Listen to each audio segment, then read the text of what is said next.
Native Americans were convinced they were the spirits of their ancestors. Settlers first reported seeing them more than 100 years ago, but despite the best efforts of scientific research, to this day, no one has solved the mystery of the Marfa Lights. It's amazing. They're weird because, you know, they're not moving like a vehicle would move, you see.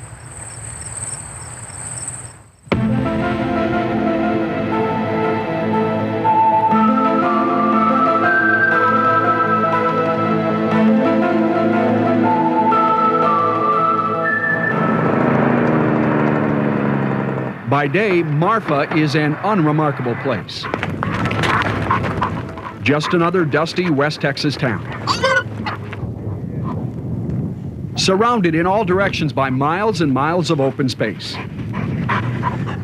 But when the sun goes down, something happens in the skies east of town that sets this place apart. I love to see the lights. I know those are Marfa lights too. People from across the globe come to a roadside viewing area. Now you only see two, right? Down there's one way over. They peer into the night sky, looking for the Marfa Lights. That's to the right of it. Okay.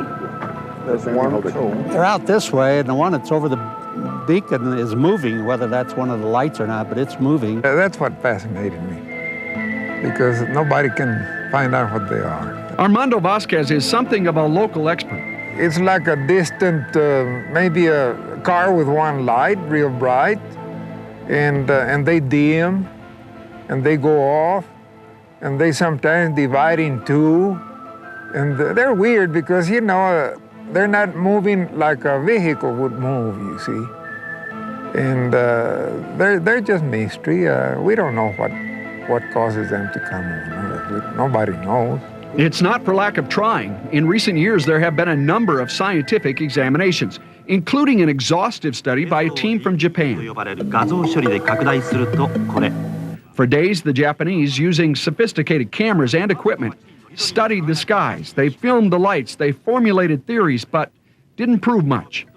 There are no phosphor deposits in the area, ruling out phosphorescent minerals. No methane or swamp gas. Static electricity is another theory, but again, without much supporting evidence. The bottom line is almost no one disputes that the Marfa Lights exist. And thus far, every scientific theory proposed to explain them appears to be seriously flawed. Well, I don't know. There's a highway over there someplace that goes to Presidio, I guess, or that. From the viewing area looking toward the Chinati Mountains, there's a red beacon light, and beyond that, a stretch of highway. Some of what people see in that portion of the horizon could be car lights. But again, the car light theory runs into real problems because the mystery lights were reported here long before cars existed. The Apaches called them ghost lights and attributed them to the wandering spirits of their ancestors. Early settlers also reported them dating back to the 1880s. And over the years, the stories of encounters with the mystery lights have grown strange indeed. Well, they have been chased by the light, maybe riding right next to them on the steering wheel, right there by the door. And they have been followed. They've been following cars. Armando says the strangest tale he's ever heard was 20 years ago from an old man who'd been on a camping trip when he saw a mystery light land and its occupants submerge. Creatures from outer space. And he was real scared. This old man was really scared.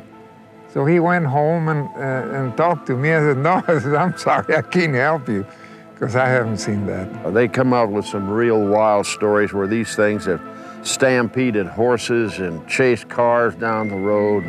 That's totally ridiculous. These lights are mild. They're friendly. They're not going to hurt anybody. Marfa's mayor, Fritz Kahl, first encountered the lights in 1943 when he was stationed at the local air base and attempted to chase them in his plane, nearly crashing before a crew member told him he was flying too low. The ghost lights are a mystery that the mayor and many others here would like to remain unsolved. This is a local phenomenon that is very fascinating, and we've had some good minds in here trying to find out what this is. Oh no, I don't want to solve. Oh, there's a lot of them now. There's a lot of them, yeah. All lined up. Next week's Tex-Files case examines a huge winged creature that made news and terrified residents of the Rio Grande Valley nearly 30 years ago. You may have seen a recent movie called The Mothman Prophecies, based on sightings in West Virginia in the 60s.